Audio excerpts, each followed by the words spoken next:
I have found some of the mistakes in your study methods that you wish someone had slapped you in the face a long time ago, so you would stop digging around in the mud. You know that feeling. The feeling when you spend hours cramming knowledge into your head, only to sit in the exam room where your brain decides to go on vacation. You feel like an idiot. And what's worse is that you sweat all weekend without getting the results you deserve. But it's not because of your lack of effort. Not at all. The problem lies in the silly mistakes you keep repeating, day after day, hour after hour. These are habits that seem harmless, but are actually silently killing your ability to absorb and make breakthroughs. And sometimes all you need is someone to say to your face, "Stop right there. You're killing yourself."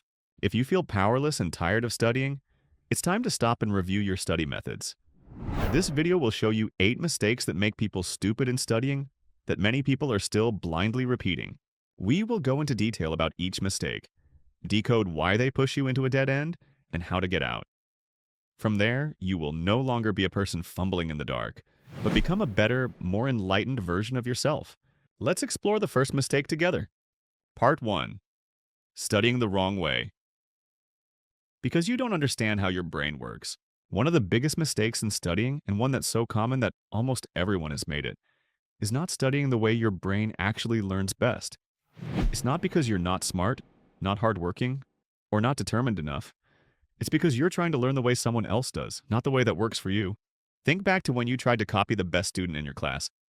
If they used flashcards, you did too.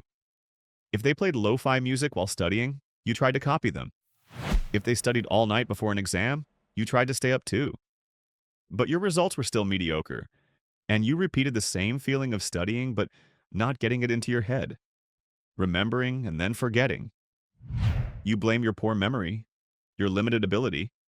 But have you ever asked yourself, is this way of learning really suitable for me? In fact, everyone's brain works differently. Some people learn best when they see visual images. Some people remember faster when they hear and repeat. Some people need to move and move their hands and feet to be able to concentrate. But most students and pupils apply a single learning formula, usually the way others say is effective, without ever stopping to listen to their own brain. That is the first mistake learning blindly, in a formulaic way. There are people who learn very effectively through images. They remember better if information is presented in the form of charts, mind maps, drawings, or color classifications. For them, a page full of words is a death sentence for memory. But if the same content is arranged in visual images, their brains almost light up. As for you, if you find yourself in this group and are forced to study with boring black and white flashcards, it is no different from mental torture.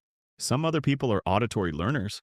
They memorize faster when listening to lectures, repeating aloud, or discussing with others. For them, sitting alone in silence is torture, the fastest way for information to slip out of their brains. If you are this type of person, instead of straining yourself to read and reread notes, you should try recording yourself giving a lecture, then listening to it as a podcast. Even reading aloud or lecturing to your pet can help your brain to better absorb knowledge. Some people cannot sit still for hours to study.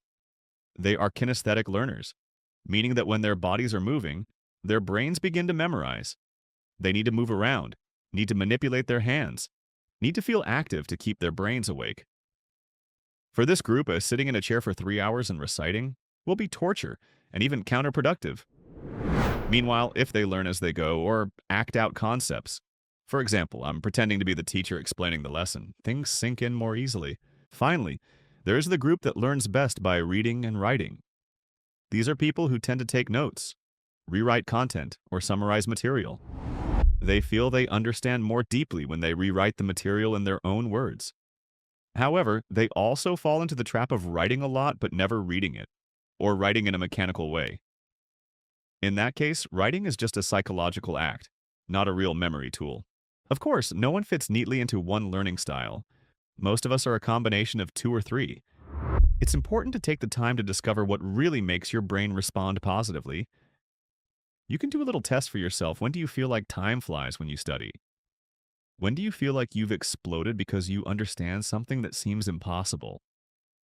At those times, you're learning the right way. And the danger is that if you study the wrong way for too long, you'll start to believe that you're bad at it. You'll think there's something wrong with you. But the truth is that you're just forcing yourself to learn like a fish being asked to climb a tree. No fish can climb a tree, no matter how smart it is. The problem isn't your ability. It's the incompatibility between your method and your brain. So instead of trying harder at an ineffective way of learning, be smarter. Stop following the way others learn. Take time to experiment. It may feel like a waste of time at first, but once you figure out your own brain code, learning will no longer be a struggle, but a game where you have the advantage. When you learn the way your brain prefers, everything changes. You remember faster, understand more deeply, and feel lighter. You no longer sit around in despair for hours. You start to feel in control. And that's the first step to breaking free from the mindless repetition of ineffective study sessions. In short, you don't need to learn like anyone else. You just need to learn like yourself. Part 2. Studying without a plan. Turning your brain into a hamster running in circles. There is something that seems harmless but is a silent killer in your learning process. That is studying without a plan. Don't be quick to deny it, because it is very possible that you are falling into this trap. You think you are studying hard. You feel tired after a whole day of hard studying. But when you look back, you can't really remember anything clearly.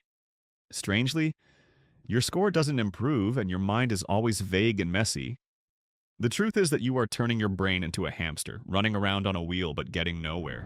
Studying without a plan is like driving in the fog without lights, without a map, and without knowing where you are going. You dive into studying like a warrior, opening a book, skimming a few pages, scribbling, jumping from chapter to chapter without really knowing what you're doing. Sometimes you just study because you feel guilty if you don't study, not because you're really learning anything new. And that's not studying. It's acting on instinct, pretending to make progress. The temporary feeling of being busy studying can be deceiving.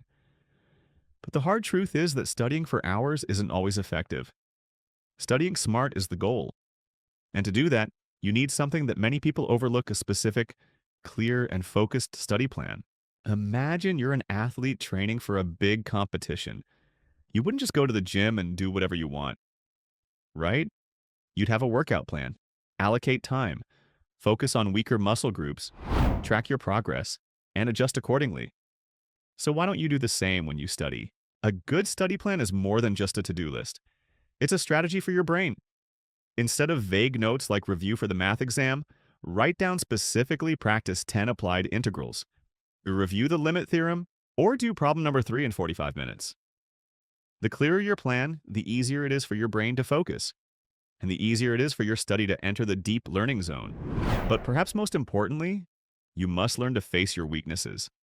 Instead of constantly reviewing the parts you're good at just to feel safe, have the courage to touch the parts that give you a headache. What parts are you weak at? What parts do you avoid? It's those pieces that drag your results down. Every time you avoid them, you're delaying success. Setting deadlines, even if they're internal and no one else can control them, is also extremely important. When you study without a specific time frame, your brain automatically procrastinates. It thinks, oh, I have plenty of time. I can do it later. And so you get caught in a cycle of procrastination. Only when you have a clear deadline does your brain switch to priority mode, and you feel positive pressure to push yourself.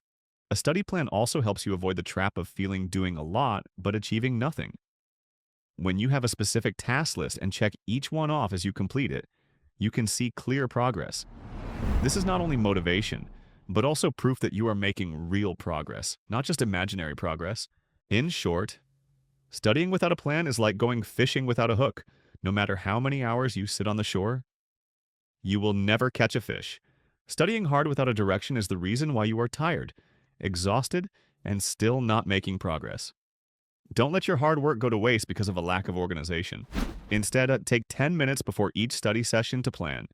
Be specific, brief, focused, set goals, set time limits, prioritize weaknesses, and most importantly, stick to it.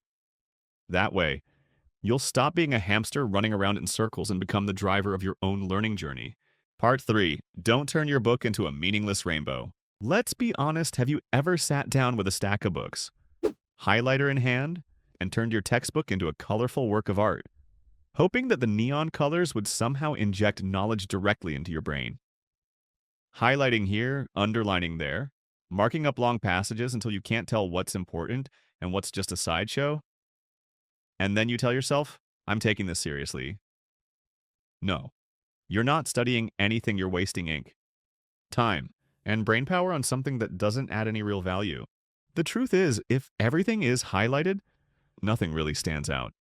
Your brain can't process the entire page as if it were all the point. It's like going to a supermarket where everything is labeled special offer. You'll get confused and miss everything. The same goes for studying. When you mark everything, your brain can't tell what to remember. And as a result, you remember nothing. Effective learning is about selective learning. Sharp thinking is about being able to distinguish between essential information and supplementary information. What you need to do is not to turn the page into a color palette, but to make the key concepts pop into your mind. Instead of marking things up mechanically, stop and ask yourself, is this the main idea? Does my teacher emphasize this? Will I be asked about this on the exam? That's when you're really studying, not just doing it for show. You can even improve your marking methods. Write short notes in the margins. Draw mind maps or create counter questions from the content you've highlighted. Don't make studying a performance for yourself. Make it a conversation between you and the knowledge. When you interact with the content rather than just highlight it, your brain is actually activated and the memory becomes much deeper and more lasting. So next time you pick up a highlighter, stop for a moment. Don't highlight just because you see other people doing it or because you think it looks academic. Highlight with understanding, with smart selection, and with a clear purpose.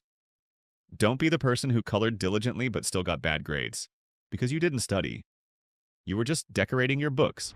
Ultimately, all the mistakes you're making aren't due to laziness or lack of intelligence. They're due to not learning the right way. You don't need to learn more, you need to learn smarter. All your hard work is valuable, and it's just leaking through seemingly harmless but dangerous mistakes. You've spent hours cramming information, sacrificing weekends, skipping sleep, feeling like you're trading your youth for learning, and yet the results still don't reflect your efforts.